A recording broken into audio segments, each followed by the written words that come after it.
Welcome back to the Pulse. Now, first today on Pulse, the diplomatic community is getting alarmed over what they describe as signals of violence in the upcoming elections. The UK and the US are closely watching the situation, noting growing tensions as campaign rallies and public statements by candidates heat up. Despite these concerns, they remain hopeful that Ghana's long-standing tradition of peaceful elections will hold. But to achieve that, they urge on Ghanaians to reject violence when they head to the polls, as the country's reputation of peace and democracy in Africa is at stake. Here is the UK's High Commissioner Harriet Thompson speaking at the commemoration of King Charles's birthday here in Accra. Many of us here tonight will be closely following the run-up to Ghana's elections next month. The UK doesn't support any party over another, but we strongly support Ghana's democracy. Like Ghanaians, we want to see this country continue to be the most stable and successful democracy in the region. That's why we're funding independent domestic observers and why British High Commission staff will travel across the country in coordination with many other diplomatic missions to see Ghanaian democracy in action. Unfortunately, my colleagues and I are frequently told by a range of people that they fear Ghana's 2024 elections will be less peaceful than previous elections. That's worrying for everyone, because an election that's not peaceful would be incredibly damaging for Ghana, as well as dangerous, of course, for those directly involved. But the good thing is that politicians and others in influential positions, many of you are here this evening, can prevent this from happening. They can use and are using their voices as leaders to send clear messages that a successful election is a peaceful one. So I urge all of you with influence to do all you can to ensure that Ghana has credible, transparent, inclusive and peaceful elections to make sure that Ghanaians continue their proud tradition of democracy. The UK cares so deeply about Ghana's democracy and future success because of the democratic values that we share. We know that economy and security of both our countries will be enhanced if we work closely together. And we know that a strong and enduring bilateral partnership that both learns from the past and looks to the future can improve the lives of people in both of our countries.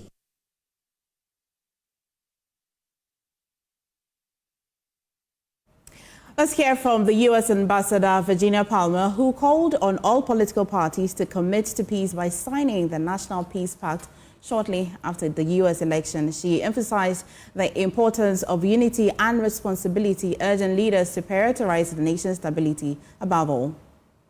This is the last in calendar year 2024, so I think sort of the exclamation mark on a year of what celebration of democracy. I think Ghana's democracy is the most important thing, and we've had some interesting conversations with Ghanaian officials about the need to have a democracy dividend even in established democracies, so that, for example, the countries of the Central Sahel look and say, wow, because Ghana is democratic and stable, they are prospering. And so I'm looking to deepen the economic partnership too. And I know there are lots of American companies and development finance institutions that are looking at greater investment in Ghana and partnership in Ghana. Ghana is the 4th country in Africa, I think, where we've announced it. We also have instituted that policy in Europe and Latin America. It's not directed at the government of Ghana or at particular political parties, but we can not just refuse visas, but revoke visas for people who undermine or interfere with Ghana's democratic process. I think it's a very useful tool to have. I hope I don't have to use it. I hope it will deter bad behavior and hate speech. And I hope that I'll call again for early signing of the Peace Pact.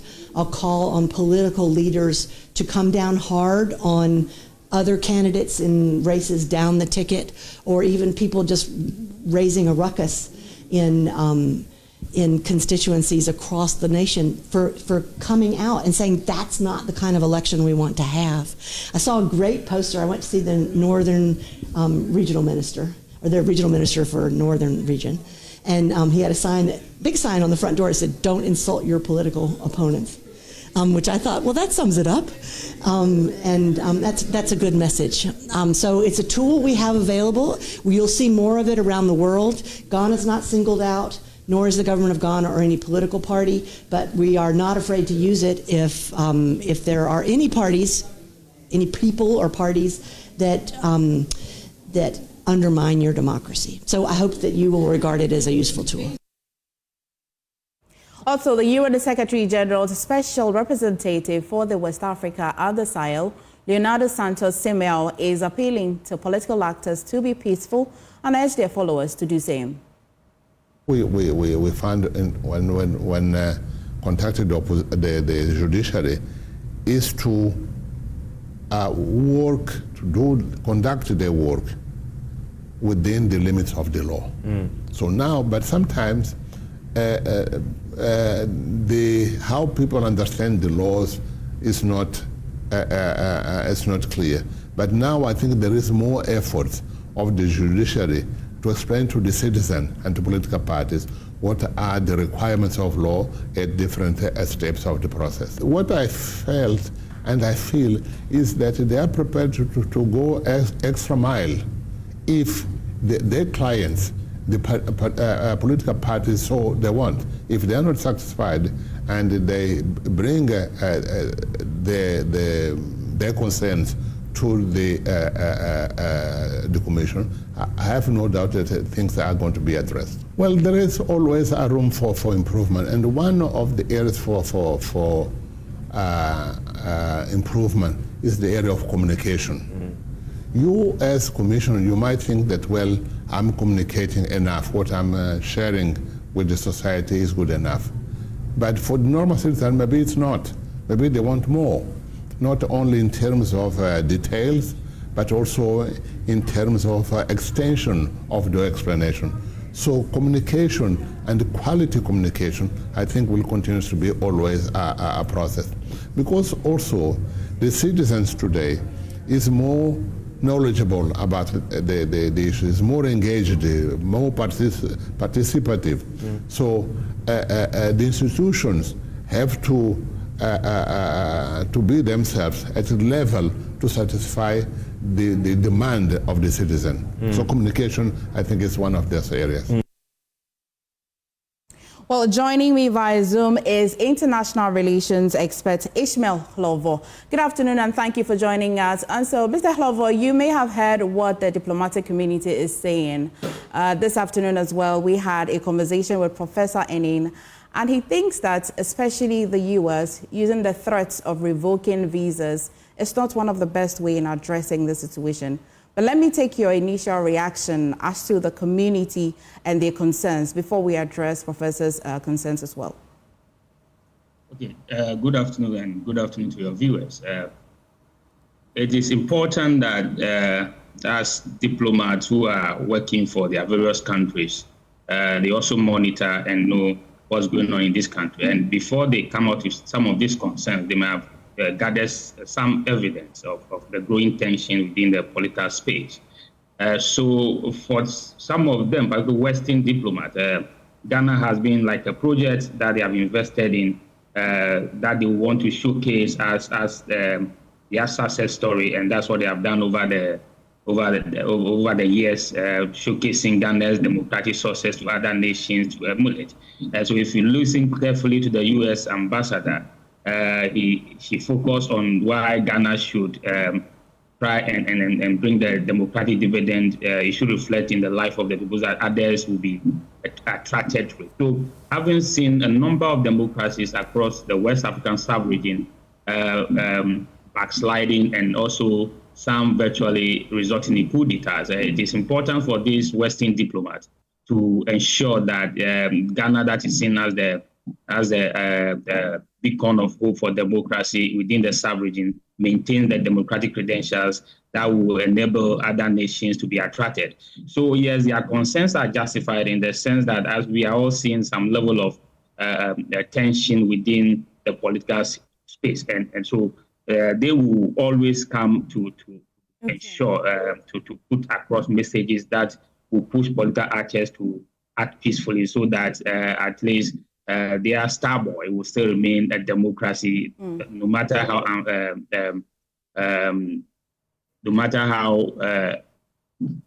undemocratic we think it is, no matter how we think that it's not delivering on the result, they will want to see Ghana still maintain the path of democracy. And they will want to see Ghana develop so that other nations will be attracted to the path of democracy. Well, Mr. Holovo, so as you may have referenced the U.S. ambassador, so she thinks that the tool of revoking visas is a good tool. And but on the other hand, we spoke, as I said earlier, we spoke to Professor Inin, and he says that he thinks that the threat of revoking visas or not granted visas is not one of the best ways. There should be other ways by which they can ensure that countries such as ours will go for elections that are quite peaceful.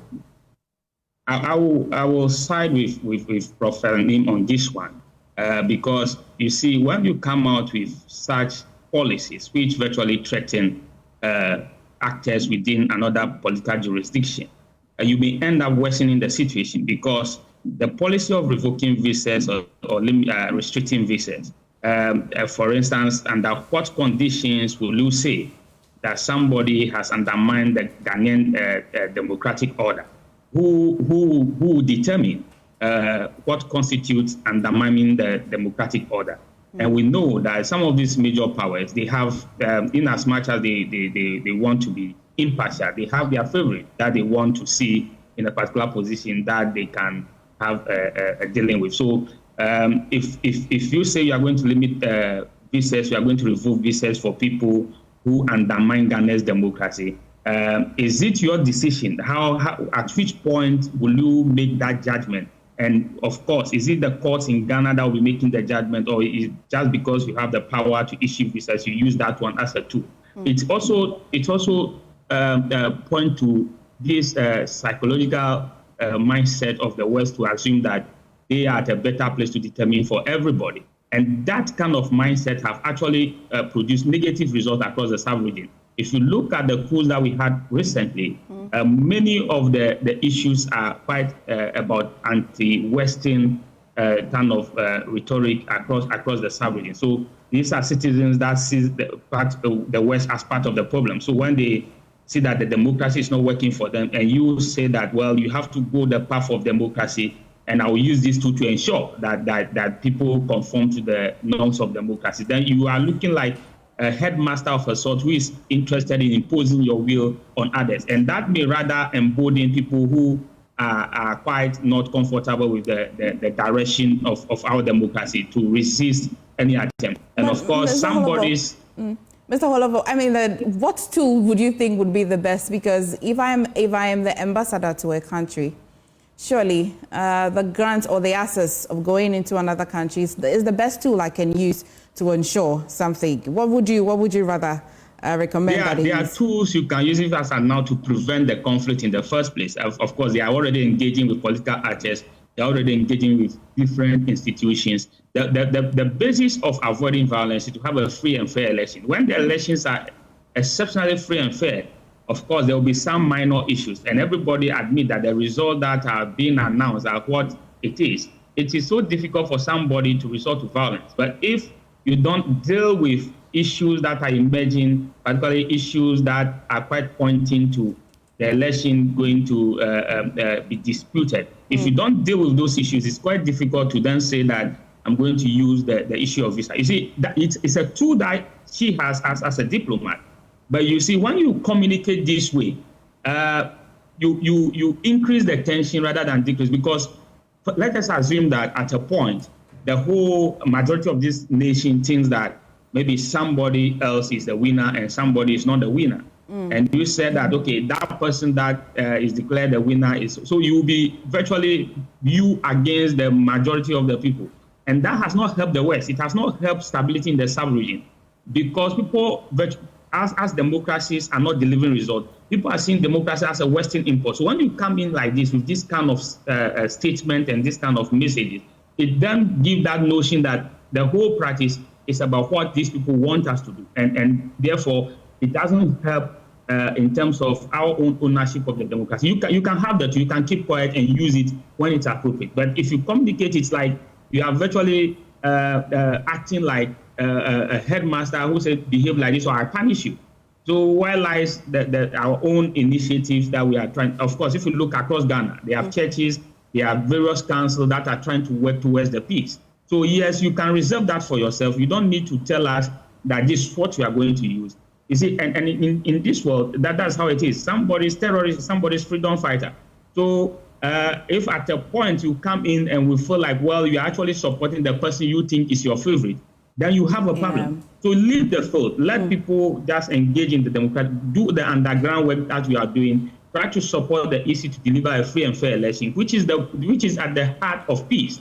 Because if, assuming we don't deliver a free and fair election, and then we go on talking about peace, it's quite difficult to achieve peace. So I'm going to let you go, but quickly before that, would you like that the tool is maintained, but how we arrived at determining who should be revoked or whose visa should be revoked or not, we must be very clear with the variables that will go in the determination. If that is clear, then you'd be fine. Even that, if it is clear, I'm not fine with the communication. I'm not fine with how it is put across to us. So, and because we can't have a clear guideline as to how she will use it, because it's a tool for the US, it's not a tool for Ghana. But then we must be very careful that while he is trying to use that tool, then there's other powers who will hover around and support somebody else using their own tools. And then before you realize, we have something bigger than what we can bargain for. So it is important that while they have the tool, let them keep the tool. When the time to use it, they can use it the way they want to use it. But this kind of communications actually virtually make it difficult for some of our people to accept democracy as being for ourselves, particularly when most of the democracies are not delivering the result. It's like somebody is forcing us. Many thanks. Thank you so much, Dr. Holobo, for talking to us. Now, moving on. A full government shutdown looms as critical approvals for public spending in the first quarter of 2025 remained unresolved following the indefinite suspension of Parliament. Speaker Alban Bagbin announced the suspension after the NPP caucus failed to appear in the chamber, despite having requested an urgent sitting. The majority leader, Afenyo Makin, attributed their absence to the Speaker's decision to permit the NDC to take the right side of the chamber. Minority leader Dr. Kaisala Tuforson says the NPP have caused financial loss to the state by failing to show up for the emergency sitting they requested. Here is the Parliamentary Affairs correspondent Kukwa Santi with a wrap of the key events in Parliament. It's been another chaotic day in Parliament. The Speaker of Parliament, Alban Bagbin, has once more indefinitely adjourned Parliament. NPP MPs who recalled Parliament to sit on urgent government business did not show up in the chamber, forcing the Speaker to say the House again lacked the quorum to take decisions and has adjourned proceedings. When the Speaker of Parliament walked in, it was only the NDC MPs who were seated on the majority side. Early on, they had come in their numbers and taken over the right-hand side of the Speaker, and they were not going to leave. The minority pews were empty. The Speaker consequently made a declaration that because the House is only constituted by a number that has not formed the correct decision making in the House, he's adjourning the House. Unfortunately, the signatories who made the request have not shown up, and therefore matters that they wanted us to handle, which are admitted for the consideration of the business committee, are not on the order paper, and in fact there's no order paper for today because the business committee could not meet due to the absence of the people who requested for the recall. It is not advisable to be adjourning from day to day.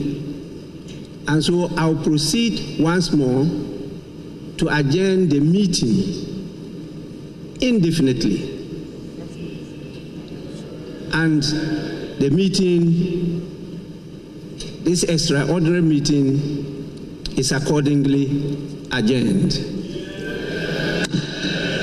But Katie Hammond, the Member of Parliament for Adansi Asokwa, says the Speaker of Parliament is actually in contempt of court. So even if he had 99, which is 1/3 of what to form the quorum, it was for the speaker to make the announcement in the House that his ruling has been stayed, has been overset. Accordingly, minority back to where you were, majority back to where you have been. That is the simplest solution. The others of the Supreme Court were directed specifically to the speaker. It was the speaker. It wasn't the leadership. It wasn't the clerk. It wasn't the leadership which made that ruling. That decision. It was the Speaker of Parliament who unconstitutionally made a proclamation, whatever it is that he said the last time. The Supreme Court has told him that he was wrong. Restore matters to what they were before you did that. Line of action for the MPP. Well, we will cite him for contempt. We will cite the Speaker for contempt. Watch the space. We have subsequently now heard from the leader of the MPP group in Parliament, Alexander Afenyo-Markin, who is saying they will recall Parliament, but ultimately taking on the Speaker for the way and manner he ordered affairs in Parliament today. If he claims that what he did was a formal communication in response to a statement from the minority leader, then why is he supervising chaos in the House? What Mr. Speaker did today amount to supervising chaos and bringing the image of democracy to disrepute. Member of Parliament for Doma East, Paul Chumberima, says he's disappointed in the 8th Parliament and how things have panned. Ghanaians didn't vote for us to come and do this. Doma East people didn't vote for Paul Chumberima to come, and by the time I get to chamber, they said they've adjourned. And it cannot go on like this. It is clearly totally unacceptable. And I think the 8th Parliament we must sit up and live up to expectation. It's clearly, it is quite unfortunate. It's very, very unfortunate. But I think we need to live up to expectation because this is not what Ghanaians are expecting from us. We are now waiting to see what exactly the NPP MPs will do. Are they going to trigger the Constitution and the standing orders to recall Parliament, or they are going to further engage? Mind you, we have barely 2-3 weeks to the December election, and there's a lot of outstanding business, including the vote on account that will cater for the first quarter of 2025. Reporting for Joy News, Kweku Asante, Parliament House, Accra. As you have heard, Kweku Asante, there are fears salaries and statutory payments will be withheld if the first quarter of 2025 budget is not presented and passed. My colleague, parliamentary correspondent Kweku Asante, joins me in studio. Anna Kweku, thank you for joining us. Great. Before we even go into the budget and how it will be passed, let's go back to exactly what happened in Parliament. I know you're giving account of it, but after what happened in Parliament, Afenyo-Markin addressed us and has been telling us exactly what happened as to why the clerk put their name tags on the chairs and yet was removed. Give me a wrap of that. Well, he says that the dawn of yesterday, his leadership had actually surveyed the chamber of the House. They had made sure that they were on the majority side. And in fact, they insist and claim that the clerk to Parliament had made sure that the name arrangement kept them on the right-hand side of the Speaker and that they were ready to walk in there and go and take their rightful seats, only for the NDC MPs to go ahead of them, take their name tags out, go to the other side and bring their name tags to come in, he said, obviously disrupting the arrangement that had already been made by the clerk to Parliament. And he says that is the main reason why they did not want to come into the chamber. Alexander Afenyo-Markin is clear in his mind that the NDC MPs want chaos and they do not want to offer them any opportunity to be chaotic on the floor. They do not wish that some of the events that characterized the election of Alban Bagbin as Speaker on the midnight of the 7th January 2021, they do not wish to have any sort of that issue recur, and that is why they decided to actually stay away from the Chamber of Parliament. Again, there have been questions as to whether or not they could not have communicated this to the Speaker. In fact, there are those who have suggested that the MPP MPs may have been engaged in a caucus meeting, for which reason at the time the sitting started, they were not in the know. That is a claim that has been made by someone like Honorable Kennedy Japan, for instance, who says that at least his leadership should have communicated that to the Speaker of Parliament. But that's obviously some sort of a contradiction between the account of the majority leader himself, Alexander Afenyo-Markin, and what Kennedy Japan is saying. Mind you, prior to the Speaker walking in and adjourning the House indefinitely, Samuel Atachian had come in and was a bit surprised that there was nobody in the chamber from his side. And so actually left and said he was going to engage his leadership and then return.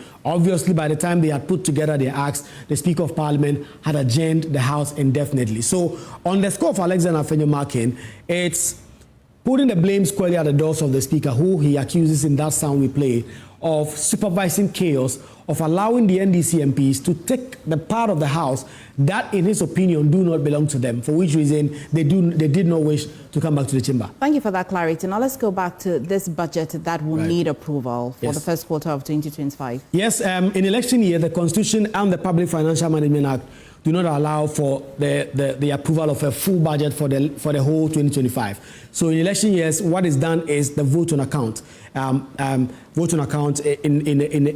appropriation. So what was expected was that the Finance Minister, Dr. Mohamed Amin Adam, within this meeting of Parliament between now and December, would have brought the first quarter of 2025 budget, a budget that would take care of the first 3 months, that a budget that would pay salaries, deal with all government projects and outstanding business, pay interest and all that, before the newly elected government, with a new mandate from the people, would then go ahead and then present a new budget in March of next year to take care of the rest of 2025. As we speak, there have been no indication when exactly that is going to come. And that is why persons have already been raising concerns that that may mean that in early 2025, and if this political stalemate continues, in early 2025, there will be no money to pay all these statutory funds, there will be no money to pay salaries and all that. The good news, however, is that the Parliament of Ghana can do this after the election on 7th December. Okay. Unlike the budget itself, where the Constitution, the PFM in particular, says must be presented by a certain date, normally by the end of November. When it comes to the vote on account, it can be done on any day prior to 2025 kicking in. So it can even be done on the 29th of December and approved if it can be approved in time. The last time the Speaker adjourned Parliament indefinitely, that was 2 weeks ago, had an interview with Dr. Castle Atuforsen and I asked him about that, specifically why the budget is not being prioritized in all this brouhaha and all that. He says that is a matter they can even come and do after the election or even after Christmas. And so it is clear that they are not prioritizing this for now as this political stalemate rages on. And they are hoping, and the indication I'm getting is that next week, for instance, the NPP MPs, if the Speaker of Parliament does not recall Parliament on its own, they are going to trigger another recall. They are going to garner the signatures to do that so that the Finance Minister can approve, can bring the... Will be the third? That will be the third time in like 4 months that the NPP side have triggered Article 1123 of the Constitution to actually get the Parliament to sit in under extraordinary circumstances. And so if they bring this and they make this a major agenda on it, and what we saw yesterday do not recur, because the indication is that the NDC MP say they will always take the majority side of the House.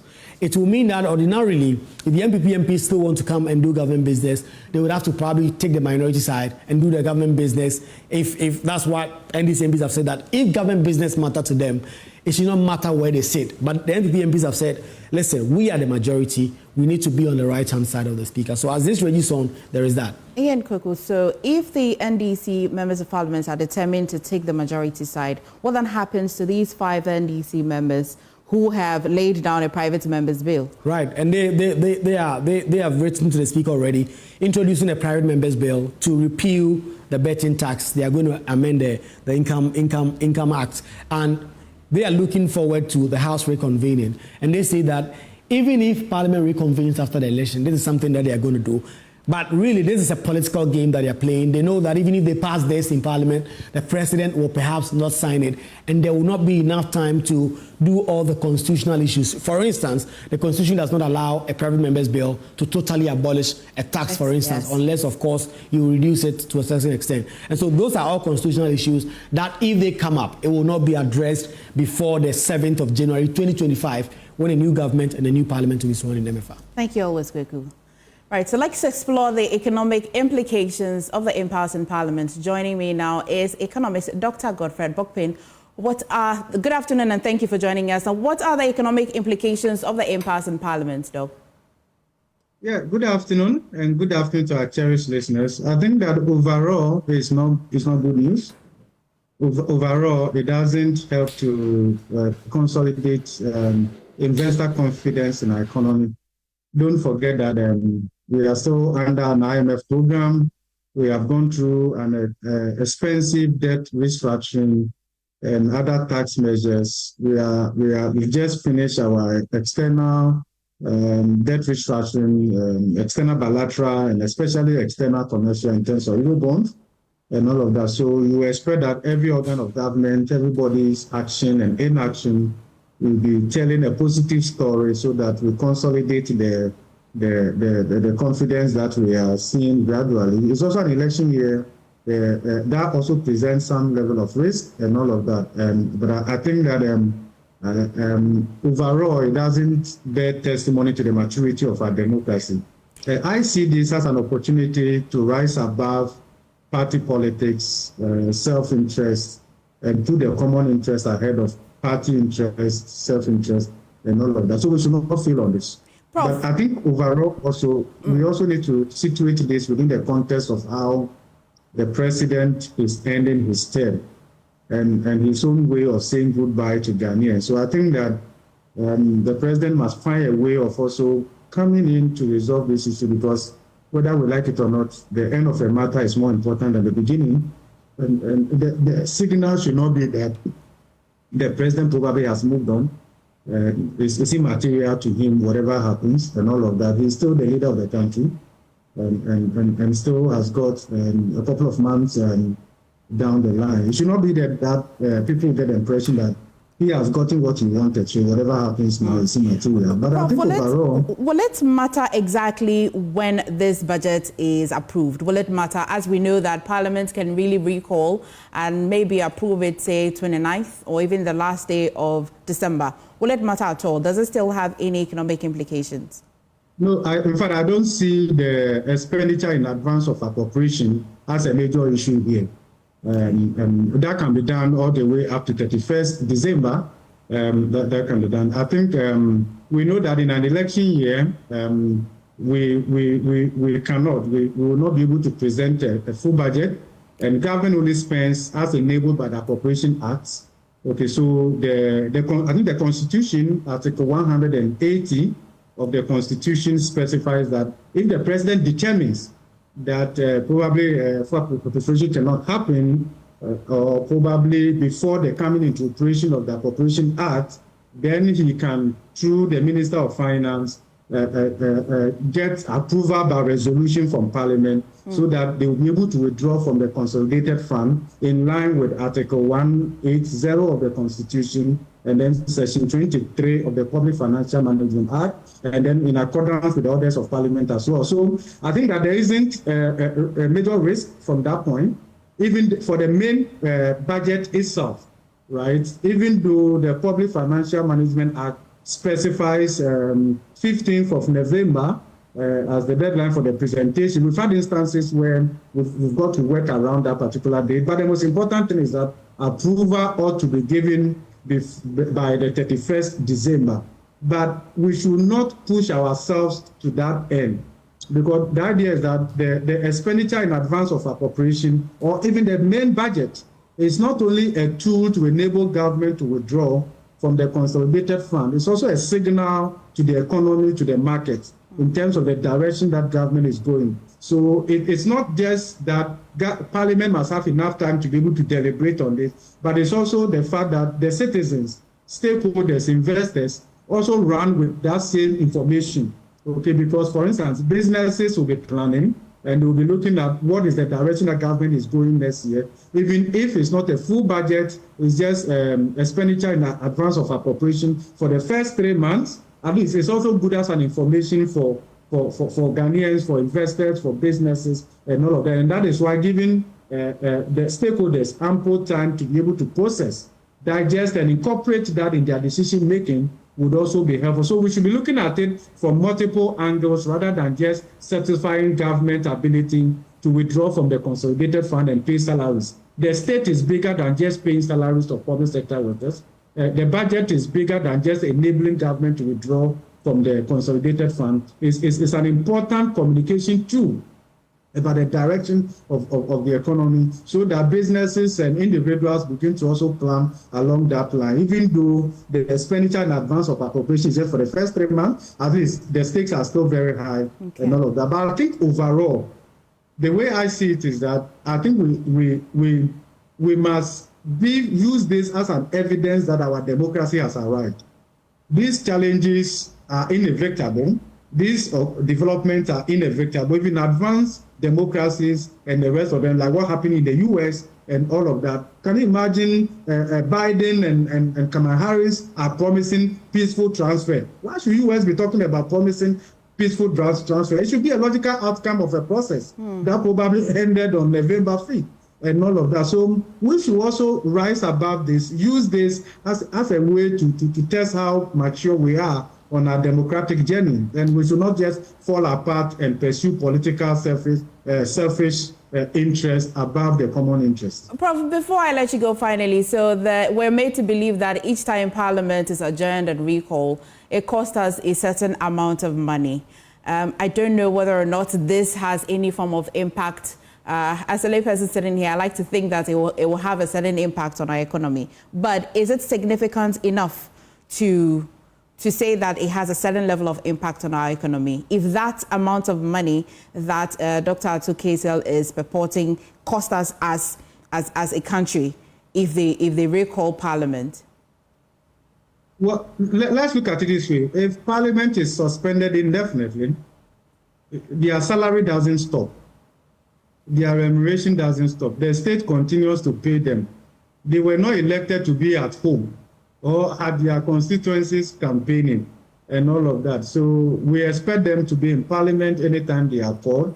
That is why they are being paid and all of that. But of course, you can see that between the two main political parties, you can see they are also prioritizing the election campaign.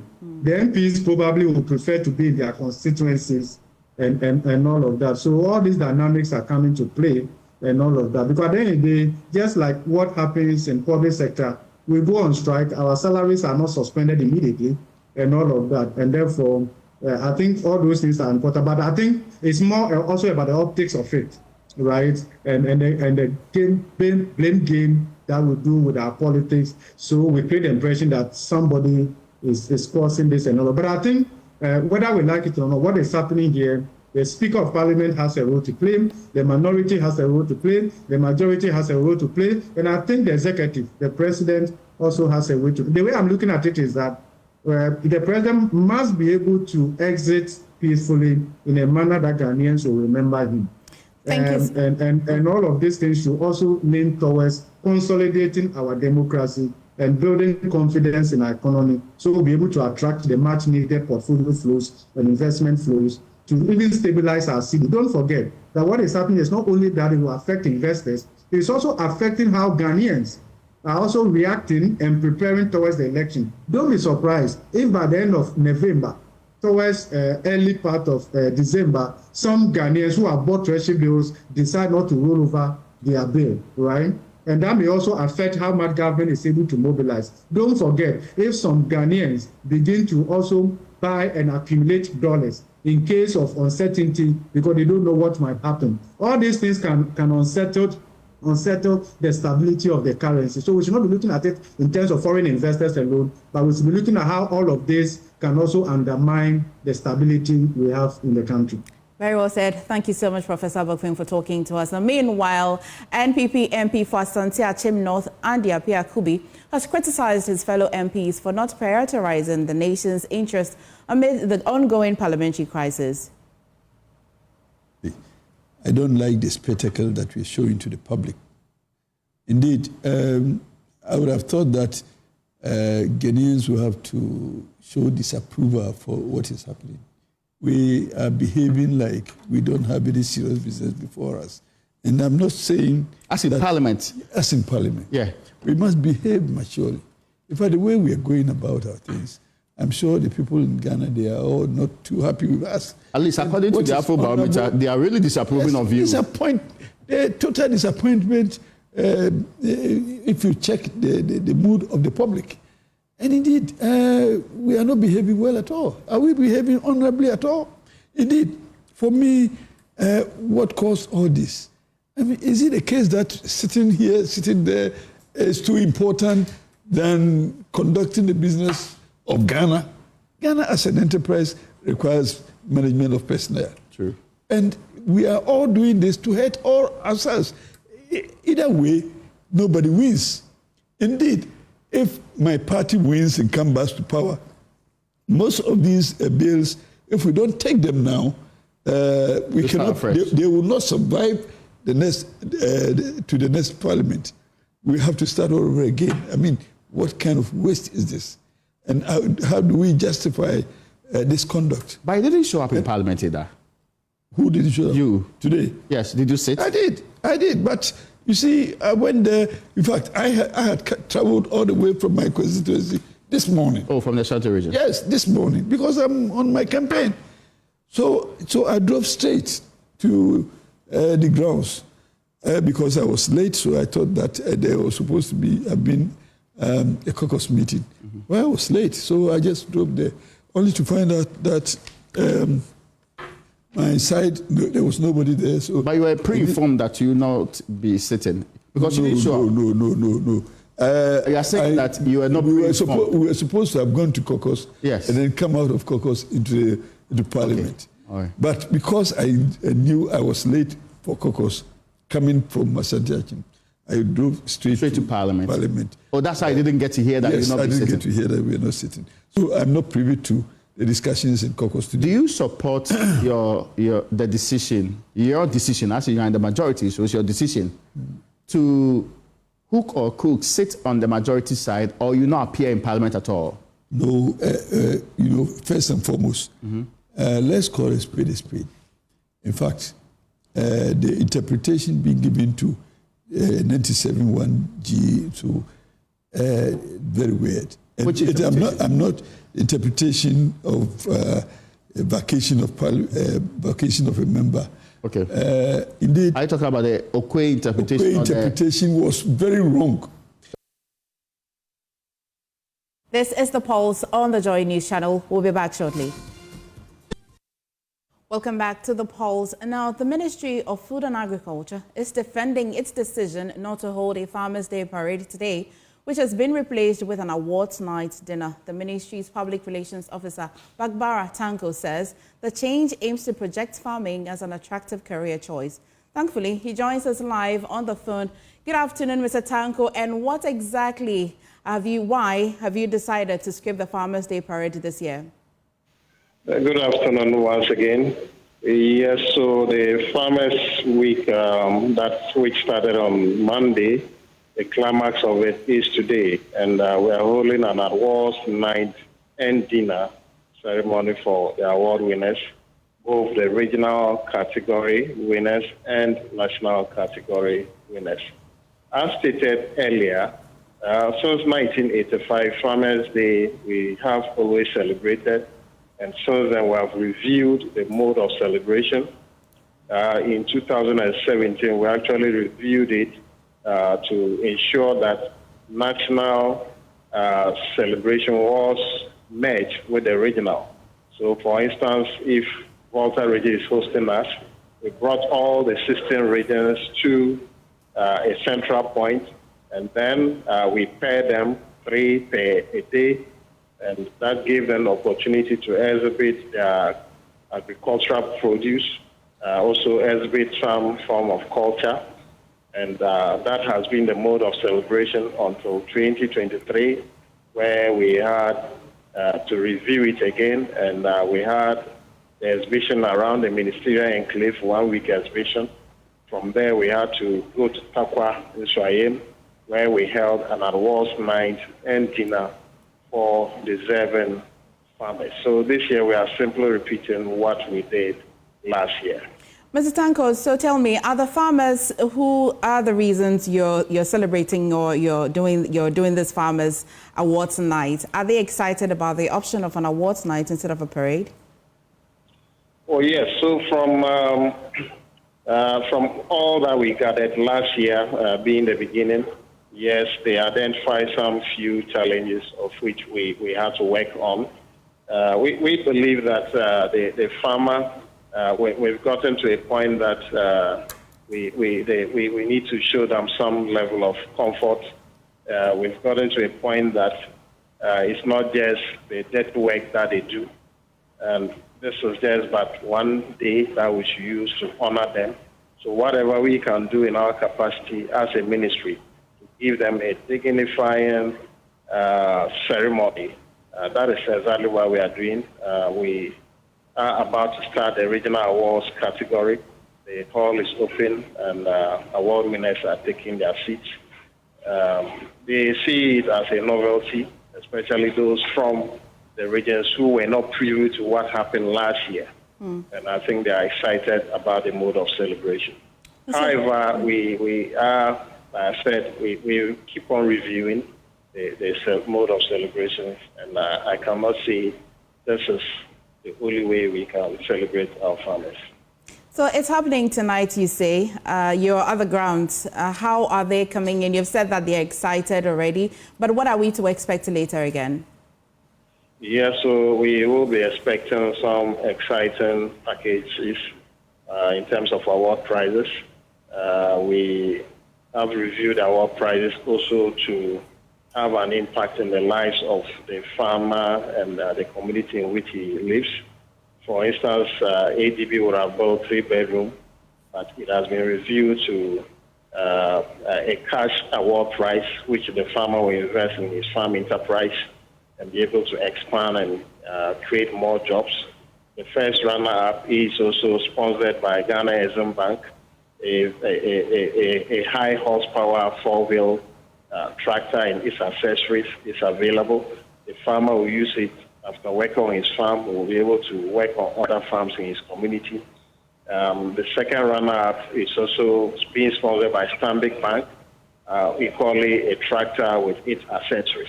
So that is the direction to which we want to focus. We want to give award packages that will not only benefit the immediate family of the farmer, but will benefit the entire community in where the farmer operates. Well, Mrs. Tanko, kindly stay with me, especially because I have your attention and the full one today. The Peasant Farmers Association of Ghana wants governments to prioritize the allocation of resources towards tackling galamsey and strengthening agricultural support, instead of focusing solely on the National Farmers Day Award ceremony. The association's president, Wepea Awal Aduguwala, just joined us and would like to hear your concerns first. I've got the PRO here, and your concerns will go straight to his ears. What are your concerns, sir? Okay. Good evening to your listeners, and good evening to the PRO on the other side. Yeah, we also want to join in congratulating the award winners for the hard work farmers who are good in the country. Want to congratulate them on the particular day. The number of them are also part of this person. They belong to peasant farmers. So as we congratulate farmers, like rightly, we want people paid at being taken by government to sustain the foundation of it. Mr. Pope, unfortunately, we can barely hear you. If you can speak up, and then we'll try again. Okay, hello? Yes, this is perfect. Yes, thank you. Can you hear me now? Yes, thank you. Yes. I took the opportunity to congratulate the award winners first, and I even indicated that some of the award winners at the district and regional level are our members. So we are congratulating them because they are used to make Ghana become sufficient food production. And as for statement as clearly indicated, we want government to tackle the very things that are shaking the foundation of agriculture. You mentioned the issue of galamsey. So as we are celebrating Farmers' Day, to award farmers to motivate them to produce more food. Our farmlands are being destroyed. Our water bodies are being destroyed. The forest reserves are being destroyed. So if we are not careful to tackle this problem, I'm afraid one day we will not have any Farmers' Day to celebrate. So as we celebrate Farmers' Day, we want government to pay more attention to tackling the very things that are threatening the existence of agriculture in this country. And that is why we are putting our statement that the issue of galamsey is very key to us. Because many of our members have lost access to their farmland. Galamsey people have taken over the farmland. Just last 2 weeks, I was in Shaman district. We have rice farmers there. The rivers have been polluted to the extent that these farmers have to transport water and pay for the water to send it to the right farm. The question is, how much can you cultivate? They used to cultivate 2 times in a year. Now they are doing once a year because the rivers are polluted and they cannot have access to water to irrigate their farms. So as we are celebrating Farmers' Day, we shouldn't forget that there are myriad of problems that are still affecting agriculture, which is affecting the productivity in this country. And that is why one government to also pay more attention to these areas. Thank you so much, Mr. Adugwala. Mr. Tanko, thank you for staying. Just maybe we'll hear some reaction on the concerns of the Peasants Farmers Associations. You have just heard them. Yes, so my regards to the leadership of Peasant Farmers Association. Yeah, their concerns are legitimate and we share in it. So Galamsey, we know, has done a lot of damage. Even real estate is taking most of our farmlands. So if we are not careful, it will get to a point that we will build a beautiful edifices, and those staying there will not have food to eat. So it's a concern and an agenda that we all have to push. As private sector, as government, as the ministry, we need to reclaim even the distracted lands, the lands that have been destroyed. We need to reclaim them and put them to productive. So I share, and the ministry also share in their concern, and it's something the ministry is considering. As such, that is why this year's team is talking about climate resilience agriculture to ensure sustainable food security. These are the disasters that occur that mitigate against our success in achieving self-sufficiency in agriculture. And certainly the ministry is taking it up. Very well. Thank you, gentlemen, for talking to us, and thank you for the assurances. Meanwhile, the Chamber of Agribusiness Ghana is asking government to increase budget allocation for the agric sector. The group, in a statement released to commemorate Farmers' Day, also wants government to enhance private sector partnership or participation. Let's run you through some key findings by the group. Now, first, the stark reality says Ghana's agricultural sector is struggling due to inadequate policies and programs. It also says that farmers across the country face poor economic conditions with limited access to finances, market, and technology. Also, the farmer population is aging with an average age of 55 years, threatening the sector's sustainability.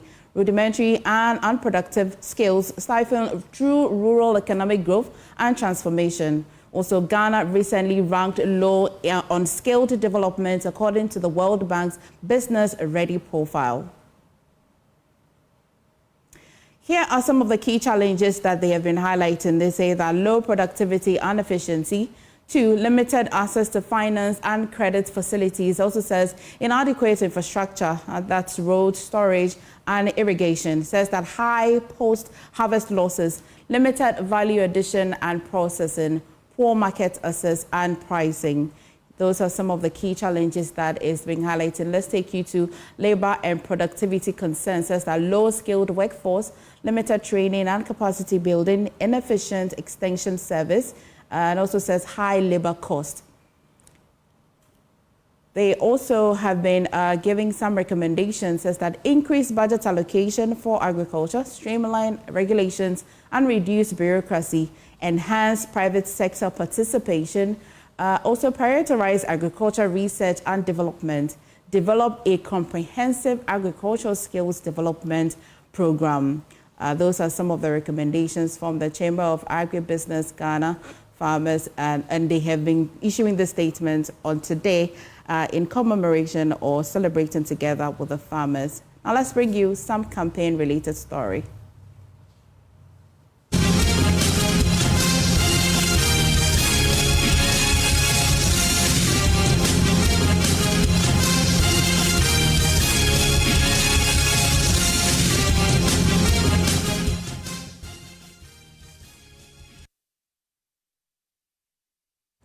Onto the campaign trails next. Now, the presidential candidate of the governing New Patriotic Party, Dr. Mahamudu Bawumia, has launched My Credit Score, a personalized credit reference and scoring system for Ghanaians. Backed by the central bank, this credit scoring system will offer individual Ghanaians the opportunity to demonstrate their credit worthiness, transparently helping them access credit more easily. Kenneth Jesse has been there and has the report. Credit assessment framework aims to enhance our financial institutions, evaluate credit worthiness, expanding access to loans and financial services essential for both personal and business growth in Ghana. At the launch, Dr. Baumi expressed optimism, noting that this framework would improve access to Ghana's financial market and contribute significantly to the economy growth. Results from the My Credit Score pilot demonstrate a stark improvement, achieving an NPL ratio of less than 4%, a remarkable contrast to the national average. By enabling a fairer and more consistent evaluation of credit worthiness, My Credit Score is expected to reduce defaults significantly, strengthen confidence among financial institutions, and expand access to credit for individuals and businesses alike. The initiative reflects a broader commitment to sustainable economic growth, where financial stability and trust in credit practices play foundational roles. CEO of Ghana Chamber of Telecommunications endorsed the system. What this would do is that it would open up the whole informal sector as well. People who in the past were not able to get access to credit would be able to get access to credit. John Ewa, CEO of the Ghana Association of Bankers, highlighted that the new system will boost banks' confidence in lending. We get asked as banks that, oh, why am I having this high interest rate? Why is my credit delaying? Why is the default rate so high? It is because banks do not have any means of having a full view of your credit exposure within the financial architecture or financial system. What this credit score does is moving one big step forward, away from just reporting of credit or reporting of your credit status to giving us a number that enables us or tells us where you stand in terms of your reliability metric. Augustine Ajay, board chairman of My Credit Score, reported positive outcome from the pilot test of the framework. A credit bureau is that institution that is licensed to give lenders that confidence. So the number another way to look at that number is how confident a lender will be able to trust that when I give you these goods and services, you are going to pay back on time and also in full, so that others benefit, because it's a social thing, right?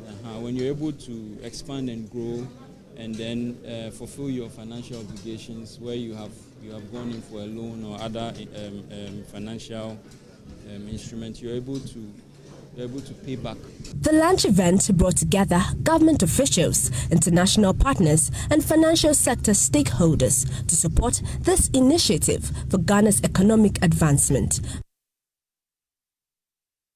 Chief of Enitemfi in the Ahafwano Southwest District of Ashanti Region, Nana Kwame Abebrese, has bemoaned the lack of electricity connectivity to about 30 communities in the area. He says the lack of power supply poses a threat to education in ICT of the awards. Aside from being deprived from electricity supply, mobile network connectivity remains another challenge of the people. Nana Yaujima visited the area with the NDC chairman Johnson Esiedun Ketia, who toured the Ashanti region and has filed this report. The NDC campaign team was welcomed by pitch darkness when they touched down at Enitemfi. Despite the darkness, many voters gathered in anticipation for the NDC's campaign message. According to the local chief, Nana Kwame Abebrese, the communities in the area live in deprivation despite fulfilling their civic rights in voting.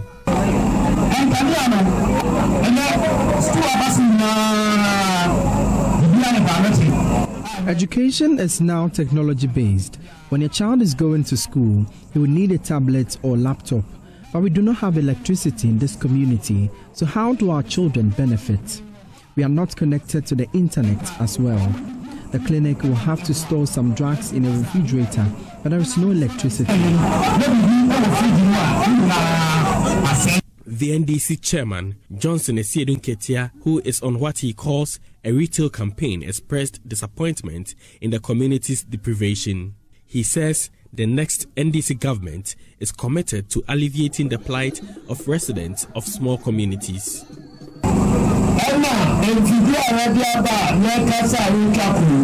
The cameras here have captured the level of deprivation here. This is an MPP stronghold, but little developments have been seen here since they took power. After 28 years of voting NPP, there is no electricity. Roads are also poor. So, when you're MPP and fear and so the constituency but you are to say anything in improving the economic well-being of the residents, the NDC chairman says the party will ensure a part of the revenue accrued from cocoa trade will be invested in such communities. For Joy News, Nana Ojima, Ahafuano. Now, this week in Ghana has been nothing short of eventful, with Parliament back in session and 30 days until the presidential election. Candidates have taken to the campaign trail, pitching their policies and exchanging jabs. For a fresh take on the lighter side of this political season, my colleague Collins Frimpong brings us an engaging report. It has been an eventful week in Ghanaian politics, with less than 30 days until the general elections. Well, candidates have been trading jabs over their policies. John Dramani Mahama.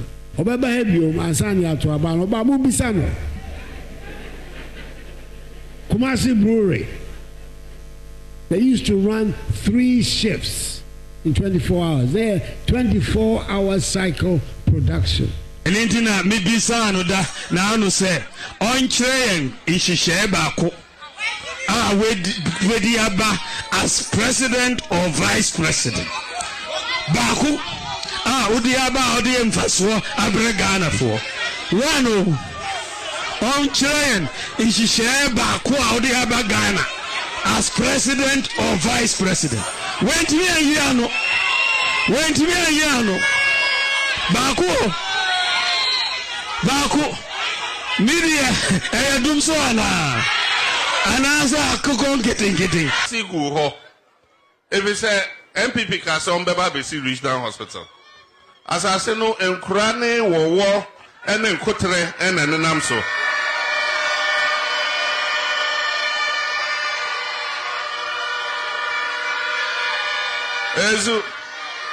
Eza I Omabesi Plywood Hospital. Yeah, the plywood at Jehu.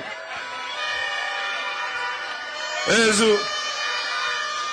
And I sabi Unkurani were warning Kutre and Ejia Yarisa wo. MPP running mate Dr. Matthew Opoku Prempeh has also been doing his own thing.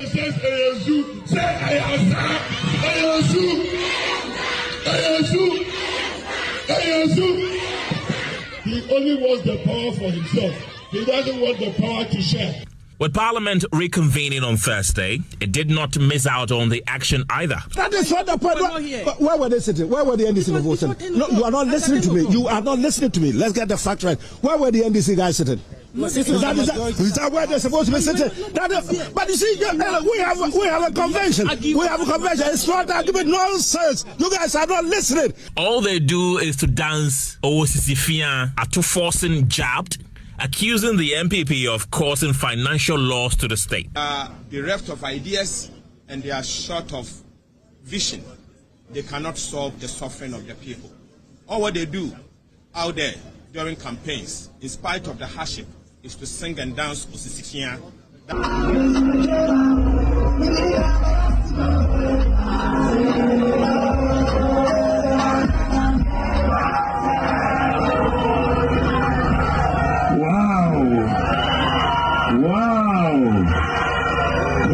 It has been a memorable week on the political scene, one that will not be forgotten as Ghana prepares to vote on December 7th. Collins Frimpong's report for Joy News.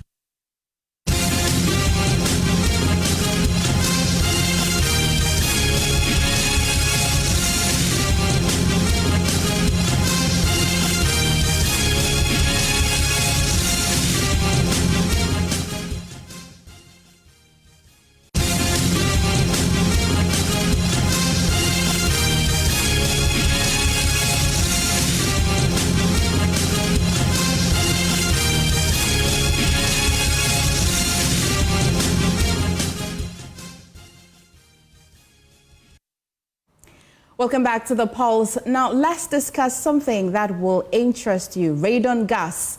Radon gas, a naturally occurring radioactive substance, is emerging as a serious health threat in Ghana, with experts warning that it could be contributing to rising cases of lung cancer. This invisible, odorless, and tasteless gas produced by the decay of uranium found in soil, rock, and water has been identified as the second leading cause of lung cancer globally after smoking. However, in Ghana, the issue has become partially alarming due to the country's unique geological makeup. Recent studies have revealed that certain regions of Ghana have alarmingly high radon levels, particularly in areas with uranium-rich soil. Experts say that these levels, often undetectable without specialized equipment, are posing a significant health risk, especially in enclosed spaces like homes, schools, and workplaces.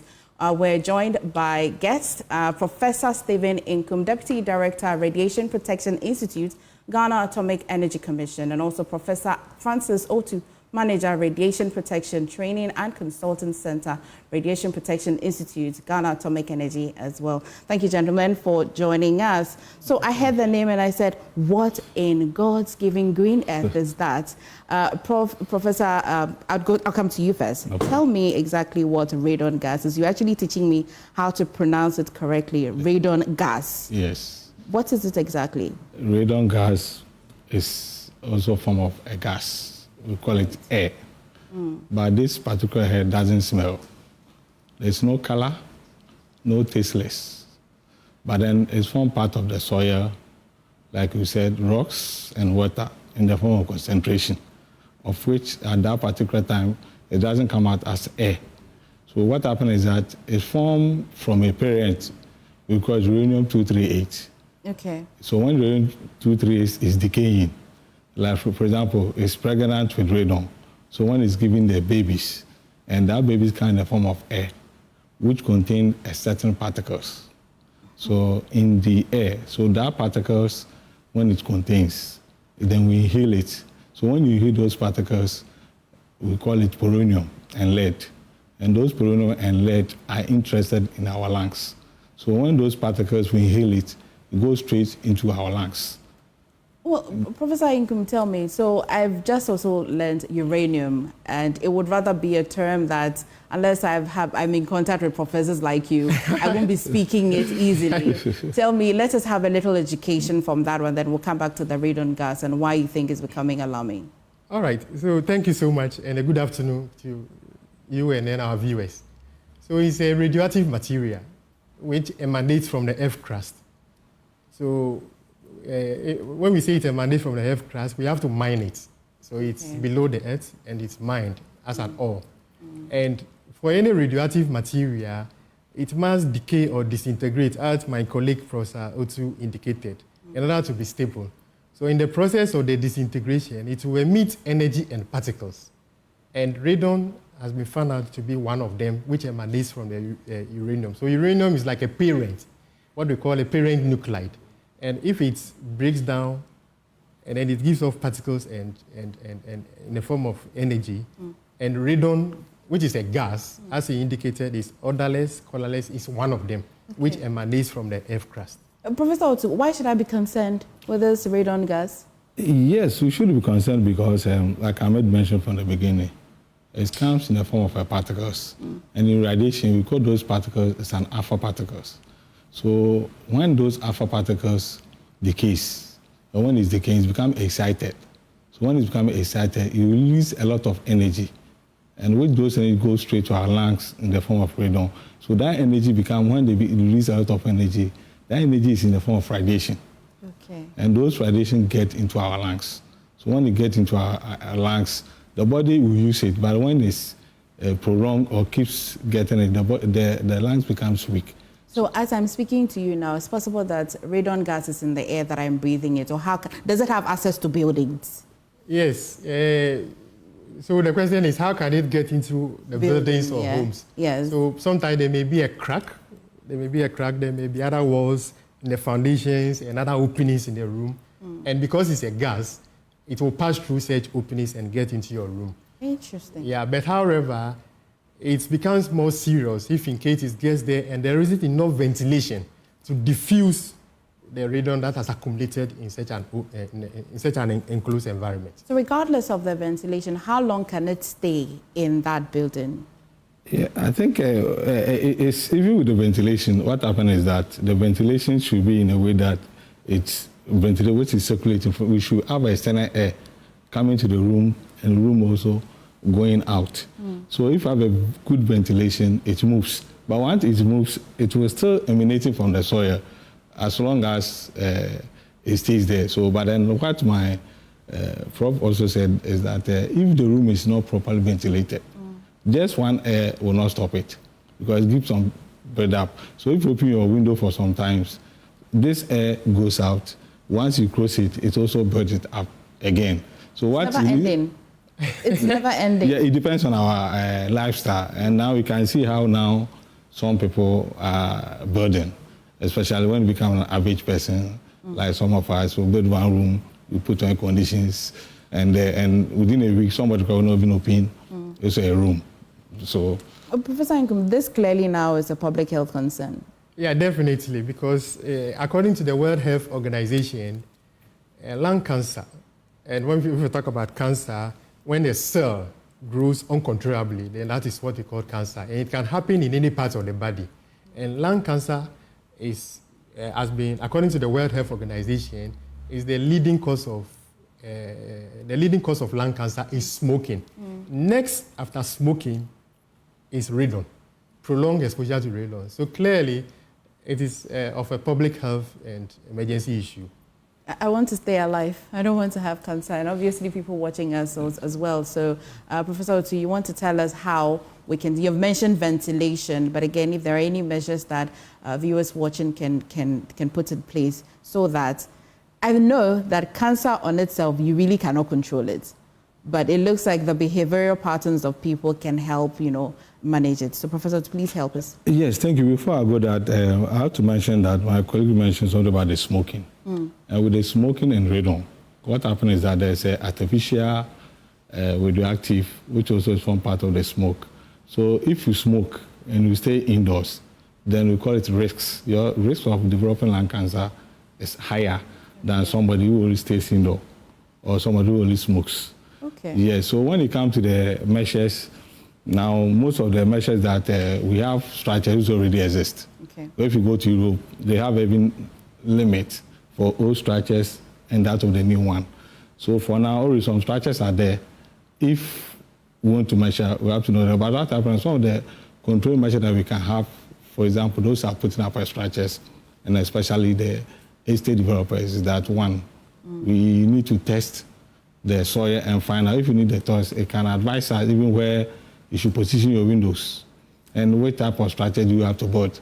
So if those people have been to the rich, not other places, you can see that they even raise holding structures over there. They have raised the structure in such a way to not touch the ground. Right. So when it doesn't touch the ground, the radon which is coming from the soil due to the air, whatever, can reduce the level. So coming out will be a little bit lesser. So one, how to build the structures star, and also the soil should be measured.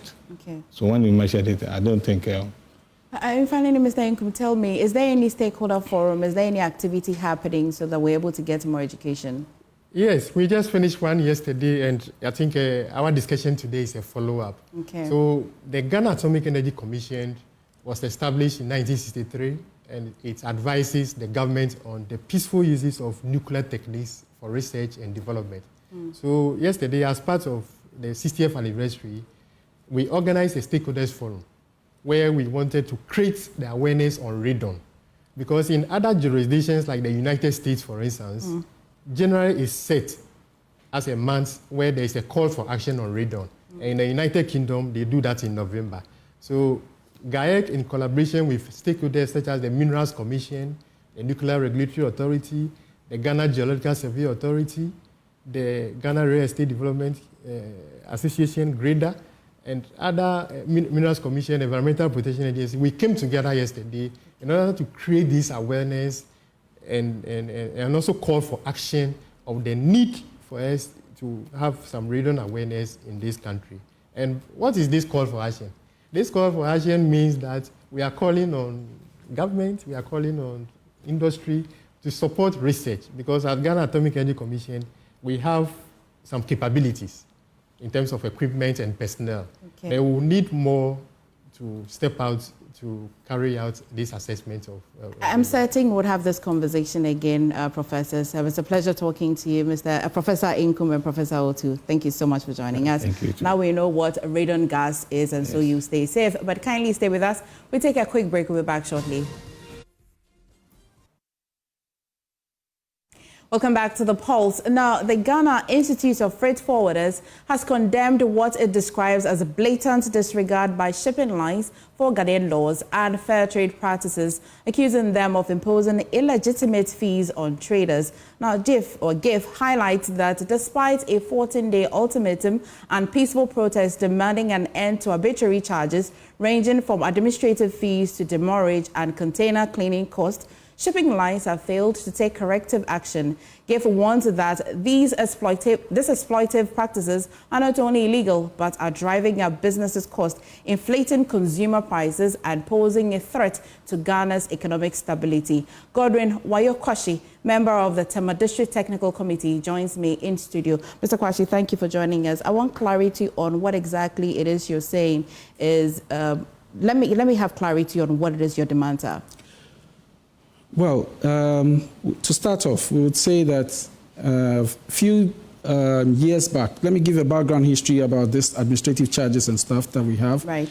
Starting from the 80s, you know, when containerization was becoming popular, our ports was not fixed in order to be able to accommodate shipping container vessels, and for that matter, handling of those containers at the port was a challenge.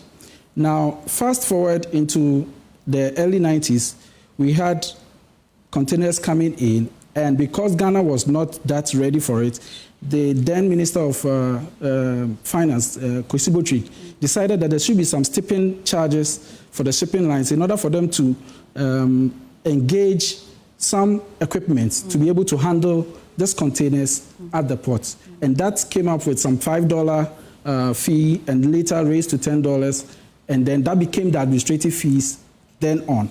Okay. Now, moving on into this current terrain, where we have one of the best ports in the sub-region, if not even the best in the sub-region, you have all the equipment you need to handle container vessels that come into the country.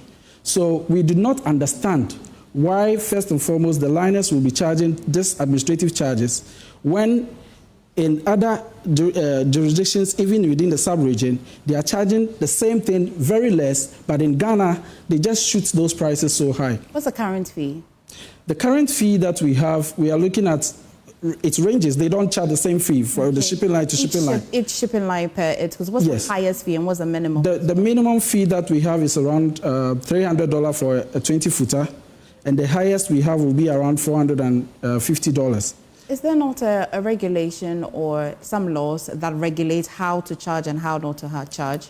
We have a regulation which is the LI 2190. Section 5 of that regulation stipulates for all stakeholders in the industry to go and negotiate their rates with the Shippers Authority, the Ghana Shippers Authority. Fortunately, now we have an act that is even giving it a stronger bite. Right. Now, prior to this, we were looking forward to every shipping line going to have their fees and charges negotiated.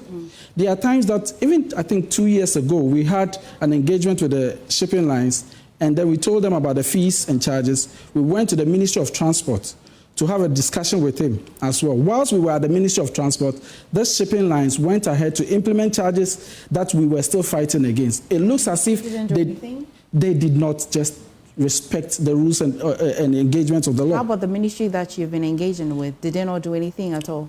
Well, as we speak, nothing has been done. As we speak, nothing has been done. And that is why we are still embarking on this demonstration. We've done the backdoor negotiations, we've done the backdoor engagements, hoping that we could get results. As of now, we've not gotten any results, and for that matter, we are taking it much higher, and that's why we are letting the public know exactly the bane of the trading community at the port. When you take all the charges that apply in the port, when you take the customs duty out, the next highest charge is the shipping line charges. And so you cannot say that you will have commodities coming out of the port and the charges are not being affected and impacted gravely by these shipping line charges. So if you say that the Ministry of Transport hasn't done anything about it, do you mean that they are trying to do something, or they have just entirely not done anything since the time you drew their attention to this challenge? We haven't heard anything from them as we speak. And so this protest and your demonstrations, what form has it been taking so far? And is it yielding any results at all?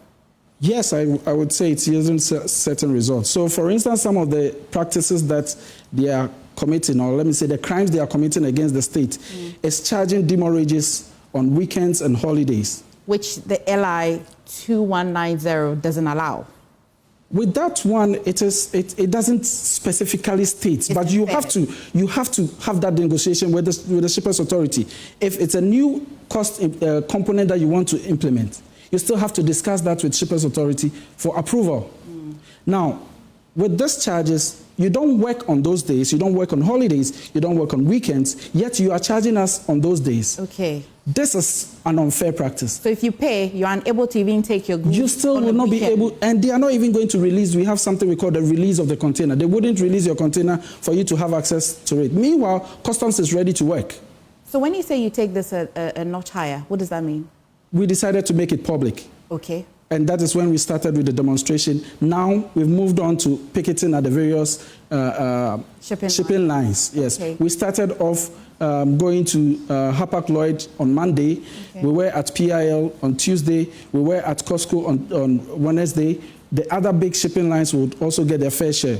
We are going to have, God willing, a visit to the Shippers Authority and to the Ministry of Transport once again.